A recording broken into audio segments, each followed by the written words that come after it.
Hello, people, back at it again. Another episode of The World is Burning. Shout out to the 215 subscribers. Means a lot, guys. Thanks for tuning in. It actually seems like there's a lot more people interested in this than I thought, to be honest. But yeah, this is the channel that we're just going to document the financial shit everyone's going through. Also going to look at the 2024 collapses that I think are coming. Today we're looking at debt stories. Keep the conversations going in the comments, guys. I'm absolutely loving them. Always great to hear from you guys, but let's get straight into it. 6 months ago, I was absolutely drowning in debt and I really didn't know what to do. I couldn't keep on top of any of my bills and it was a really stressful time. But a friend had mentioned that they'd been in contact with Rid My Debt, and I decided to reach out to them too because I had nothing to lose and I hoped that they might be able to help me. And oh my god, they were so helpful. They assessed my situation, they were super understanding of my circumstances, and they created this plan which I'm following. And I can happily say it is the best thing that I have ever done, and I'm now on track to clear my debts next year. Yeah, I've heard things like this from these companies saying that people are in the comments saying it's an IVA. I don't think if someone comes to you from a company and they offer something too good to be true to clear all your debts, definitely look into that and really look into it before you're actually signing up to anything. But like, yeah, if it's an IVA, maybe mention the negative impact it has for 5 years. So I think it wrecks your credit for 5 years. Here it says IVA goes into the insolvency register and credit file for 6 years, i.e. no mortgage, no credit card, no new phone contract or car hires. So yeah, I think a lot of these debt consolidations can actually be kind of scammy. So definitely look into it fully before you sign up to anything. This is the story about how I got in and out of debt. By the time I was 25, I'd just over £25,000 worth of debt. At that time, my relationship had broken down and all of the debt was in my name, so it fell onto me Oh, bad to move. pay it all. I mean, Just gonna stop this, guys. I've said this on a previous one. It doesn't matter if it's the love of your life, doesn't matter if it's a family member or a best friend. Be very, very careful about putting things in your name because it will always come back to bite you in the ass. Yeah, I'm not a fan of it, and even family members and stuff like that, I'm not putting any of their debts or anything like that in my name. Not a chance. couldn't even afford it as a duo, never mind one person. A bit of a backstory about how I got into £25,000 worth of debt, over 25k. You see, what happened in the late 90s, early noughties, was that there was this epidemic of credit. You literally couldn't go and buy a loaf of bread without getting offered a store card. And as a young mum with very little money and who was also an absolute idiot, I accepted store cards no matter where I didn't pay for anything. It all went on the never, never. I always intended to pay it every month. I never, I know there's some people that just rack up debt. I've come across people in my life who just rack up debt with never any intention of paying. I always intended to pay it. But I lived in an absolute bubble I lived in fairyland. I was Yeah, and that's what a lot of it is. There's a lot of like this woman isn't a credit card person. You get people who have credit card people who can, use it for a month, pay off the bill, never hold a balance, never getting charged interest. Absolutely fine, no issues with that. It's the people who get a card and they think, oh my god, 5 grand credit limit, I've just won £5,000. I'm gonna go spend this like this is my £5,000.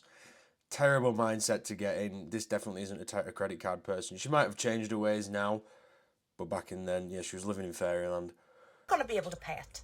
So with all that debt, and then I got this loan. I bought a house, you see, co-ownership, and I got this loan, and it was like for 6k or something from. I'm not going to say which bank it was, but it was a lending bank. It wasn't a bank that you'd go in and deposit your wages. And as someone who never and still doesn't read any small print, I hadn't realised that if I defaulted on that loan, I had to pay back double. So whenever Jeez. everything went Pete Tong in my life financially and I started to miss payments, then I automatically owed 12 grand instead of the 6 that I'd borrowed. Yeah, I'm not sure where she's learned that from. It sounds very, very predatory, that. It sounds very, very predatory. Just for a little bit of clarity, I was working in the Halifax call centre whenever everything just went off the Richter. I can't remember how much I was earning, but I think it might have been around 11 grand a year. Back then, your creditors were allowed to harass you.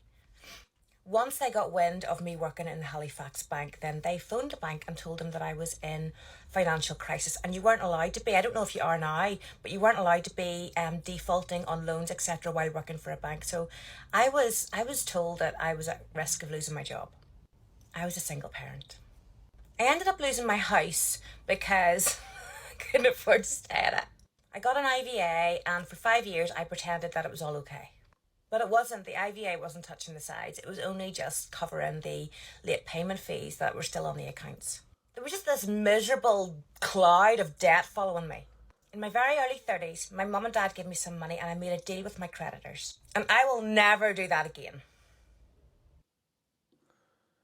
Yeah, stressed woman there. She's been through it. Yeah, look into these IVAs, guys, before you sign into them. I don't think they're as good as that all these people make out when they're trying to sell it to you. Obviously, they're doing the sales job trying to sell it, but yeah, look into them before you sign up. I don't think they're as good as they make out.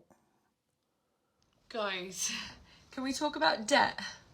Now, before you run away screaming, I'm not that girl that's going to be like, I used to be in 10 grand debt and this is how I get out of it, and you can too.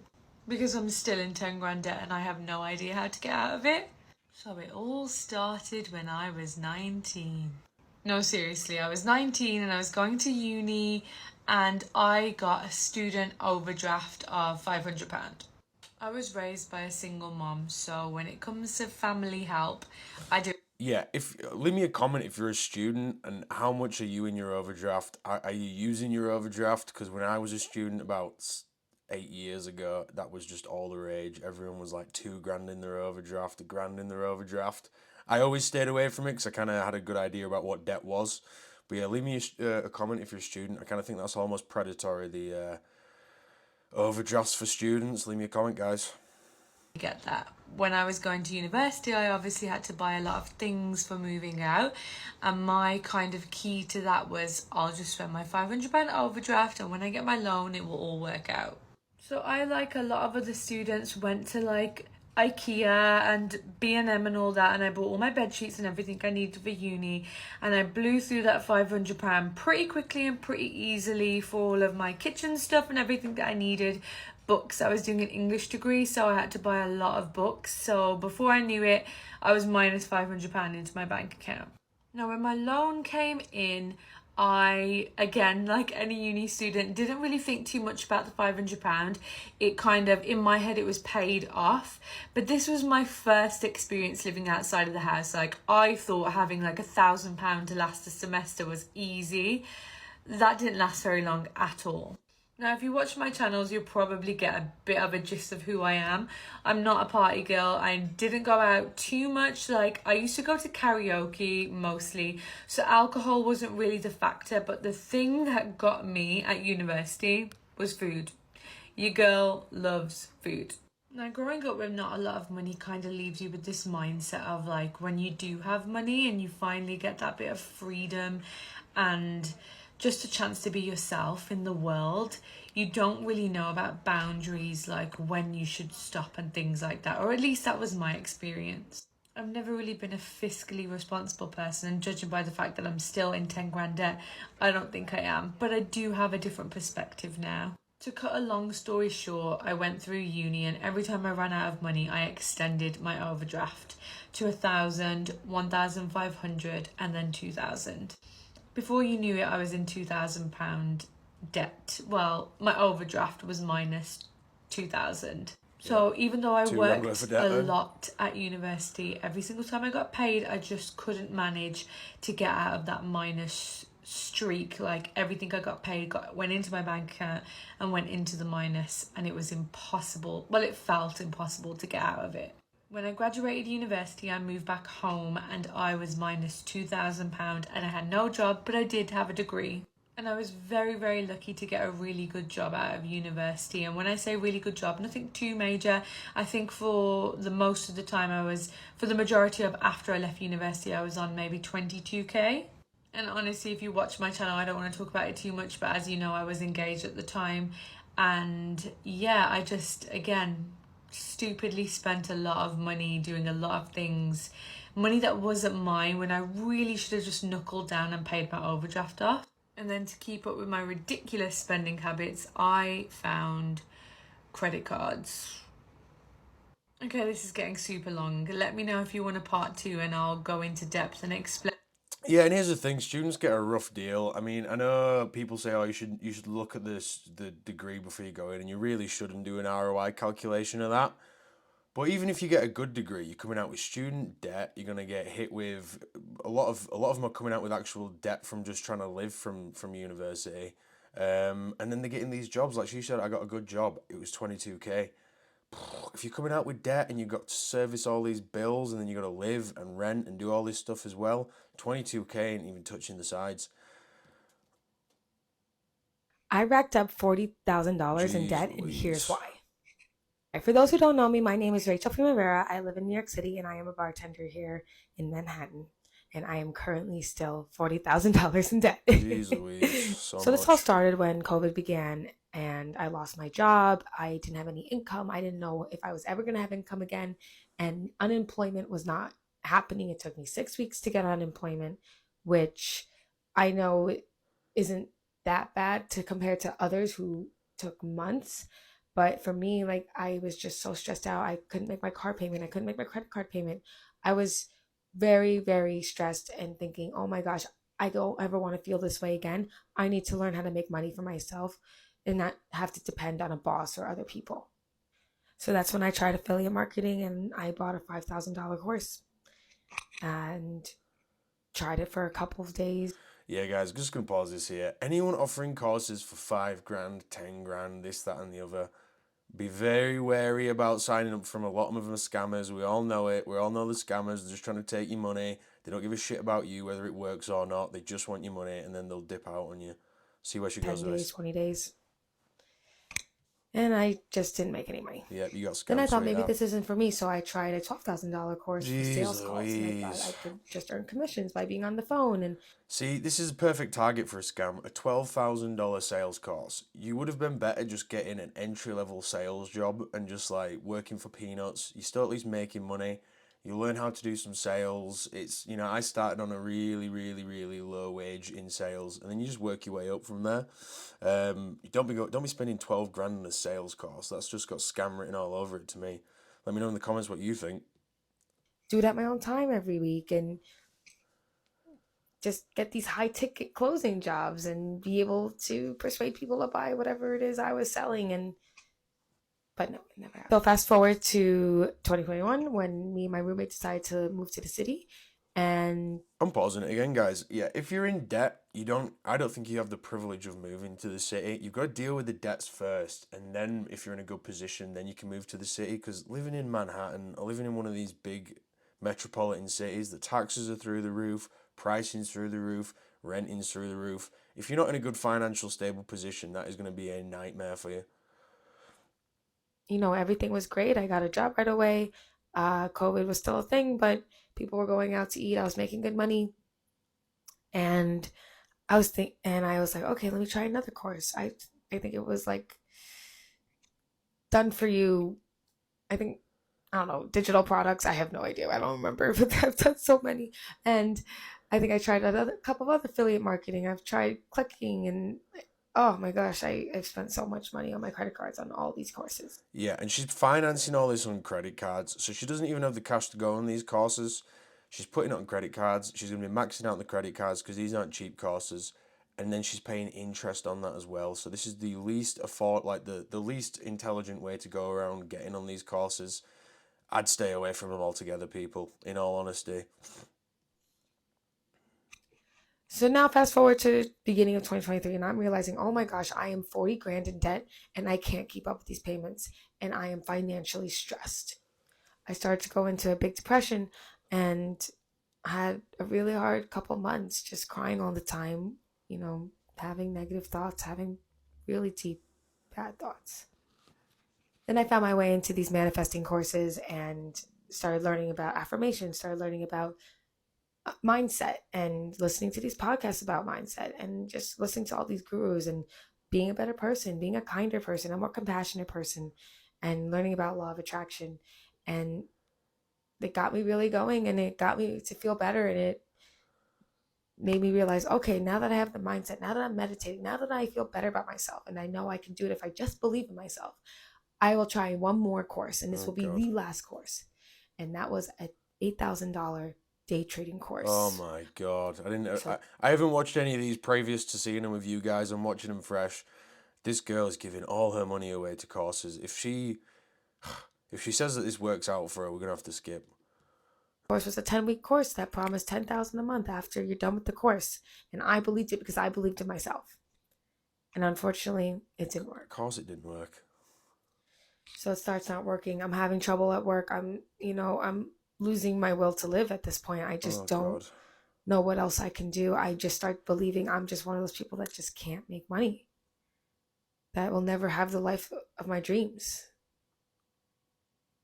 So now I came across these TikToks on TikTok about making money online, how easy it is, and all these programs and stuff. So I did a couple of things for research, and now this TikTok account is gonna be my journey, and I'll hold me accountable to make money online. And also, in the meantime, I'm gonna be serving and bartending to pay off the debt. Yeah, pay off the debt, sweetheart. Don't be buying any more of these courses. They honestly, leave me a comment. Have you bought any of these courses online, and have you had any success with them? Because from the reviews I've seen and the videos I've seen about all these courses, it's just all people swindling you, trying to take your money. Never, ever, ever buy a course on credit as well, guys. Please, God, don't ever do that. Previously, I was in £40,000 worth of debt, and I want to tell you guys how I got myself out of it. But first, I want to tell you how I got myself into it, because I feel like that part is quite important. So, when I went to university, I was 20. I had no idea about credit and how it worked. Yep, you may think that's stupid, but my parents always told me to live within my means and just not to get a credit card. They didn't tell me that if I got a credit card, how it worked, and I was too young and naive to actually look into how it worked, so I didn't. Yeah, and if you've got kids in their teenagers, tell them about credit cards, but be very open and honest with them. Tell them how you get absolutely destroyed on the interest. You can't be carrying balances, and actually really educate them on what credit is, and it's not their money. And I went to Freshers Fair. I signed up for every single credit card going. Terrible I idea. signed up for every single loan that they would let me have, and back in Terrible those idea. days people didn't really credit check for anything, so I just got what I could. I got myself into such a pickle. I decided that I was in so deep that I would have to move house so that they couldn't find me. Little did Jeez. I know that actually it doesn't work when you do that. So I moved house. I hid from my debts. I defaulted on them for nearly a year. I had bailiffs knocking at my door. I was in the worst place possible. I had avoided everything for so long, and I couldn't afford to pay my rent. I was really, really fucked, to put it in a nutshell, really. But I went to Citizens Advice Bureau. They told me about the 50-20-30 rule, which is where you spend 50% of your incomings on your rent and your everyday living expenses, your bills. Then you spend 30% on your food and things like clothes. Then 20% paying off your debts. And I worked out that it was going to take me probably the rest of my life to pay that off. So I invented my own method, the 50-40-10 rule. That basically meant that every time I got paid, I spent 40% of what I earned on my debts. Yeah, and that might sound extreme, guys, but if you've got a 40k debt like this woman, you're going to have to get aggressive with that, and you're going to have to pay it down like a madman. You're going to have to go absolutely insane, cut back on everything. Like this girl here, kidney failure baddie. Sorry to hear about the kidney failure. 2,300 worth of debt. I feel overwhelmed. So she's got less than 2.5 grand's worth of debt, and she feels overwhelmed. But she can get out of that pretty quickly. If she just cuts back absolutely everything and attacks it aggressively. 40k is a slog, an absolute slog. And I paid them off. I started with the smallest one first, Yep. and every time I paid one off, I would add that payment. So it's called the snowball method. Yep. So I added those payments together and paid off the next one.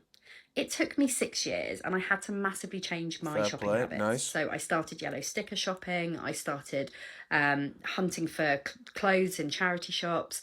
In 2012, my house burnt down, Jeez Louise. and very luckily, I had house insurance, so I managed to pay the rest of my debts off. with the £15,000 that I got from my house insurance. But that only left me £1,000 to rebuild my life. Wow. So I rebuilt my life on £1,000. I bought all of my furniture from the British Heart Foundation. I went to charity shops, and I just rebuilt my life on a really, really strong shoestring. It was the hardest time of my life, but looking back on it, I learned so much. And that's why I set this TikTok page up, to help people with their spending, to help people. Yeah, sounds like she's got a good handle on it. Give her a follow, guys, if you're in debt. You can't be in debt and also have pride. You've got to do what she said here. Go to the British Heart Foundation, go to charity shops, discount shopping until you're out of that debt. And then when you're at zero, you can start building up again. But yeah, shout out this woman.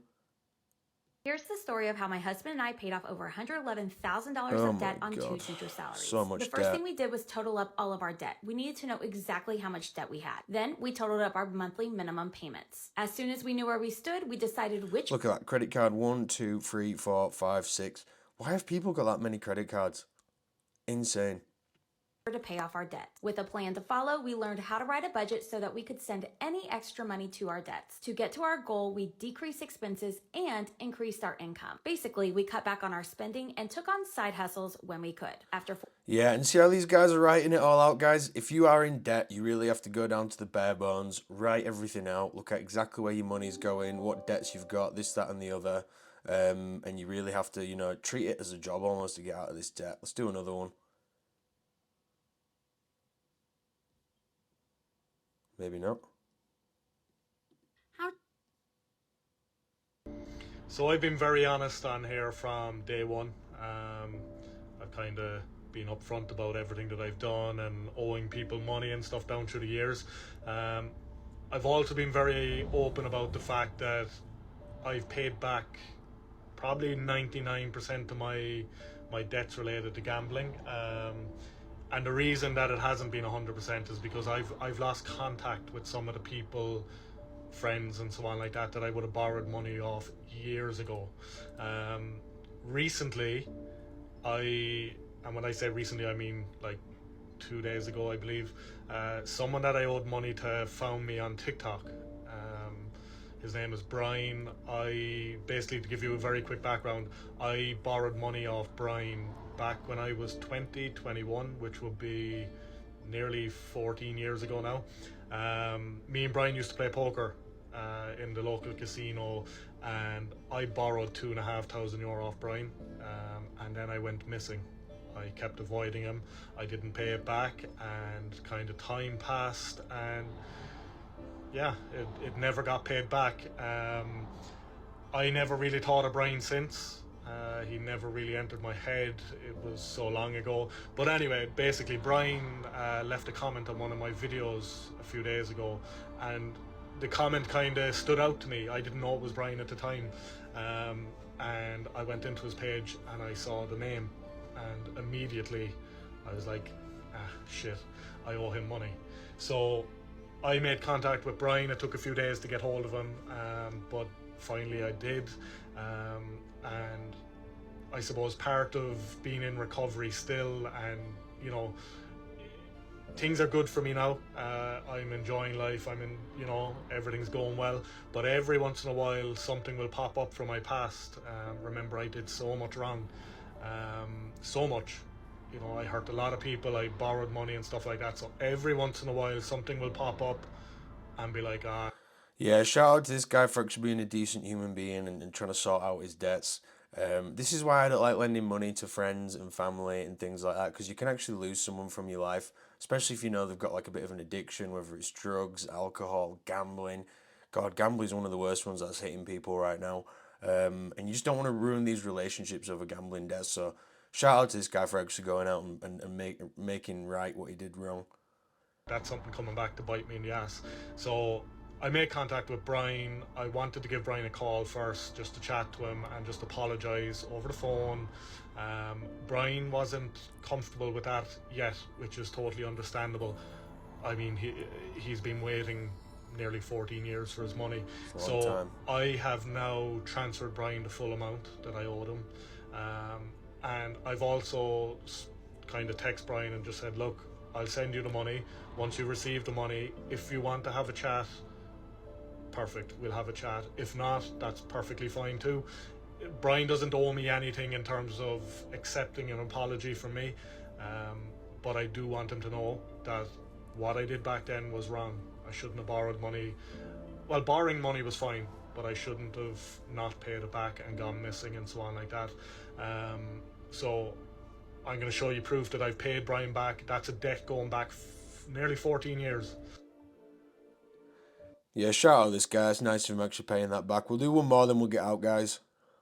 So a month ago, I learned my friend gambled away all of his wedding money. It came to a head on Friday as he finally confessed. Through it all and talking about it, I was getting weird vibes from my wife, and she finally confessed that she had over $19,000 on a credit card bill. I took all of her cards away and started going through her accounts, and I was really upset to see that the numbers just kept on going up. Yeah, and guys, if you are like married to someone or you've got a partner and you are in massive debt, don't keep that a secret from them. You need to go through that with them, and it's also just not fair. Like, it's affecting their future as well. So this is a shocking story. And was really 40k. Plus she had another card for Bloomingdale's which had about 5k, and another Chase card which had $17,000 on it. A few years ago, she took 5k out of our oldest son's bank account, and I called her out on it. We replenished the money, but now this. I have to liquidate money in our investment account that I was planning to use for our kids' college, so I can pay it off. And here's the thing, a lot of people will do this. They'll rack up debts in the real world, and they'll have these investment accounts or Roth IRAs or pension schemes, and it's the only money they have access to, so they're going to have to tap into that, which should be for their future, which should be left compounding, getting bigger. They take it out, they get hit with penalties, and it's just the least cost-effective way to like do anything. God. Money is really tight now. I'm most upset that she hid it, lied about it, and then lied again. And then ultimately, only when she knew I had all the passwords, she confessed. I've had to cancel all of her accounts, and she now only gets cash, but I really don't know what to do after that. She has no access to any bank accounts, and I've told her if it happens again, I'm filing for divorce. My biggest concern is that she'll take out another card without me knowing. Has anyone else gone through this? Did their significant other get any better? I'm really at... Yeah, leave me a comment, guys. I'd love to know, have you got yourself out of some massive debt? I always like to hear that. Are you currently going through it right now? We've got a pretty good community going on right now. So yeah, leave me a comment, guys. I love hearing from you guys. Debts aren't getting any better. It sounds like debts are getting worse. And I'll catch you on the next one. Bye.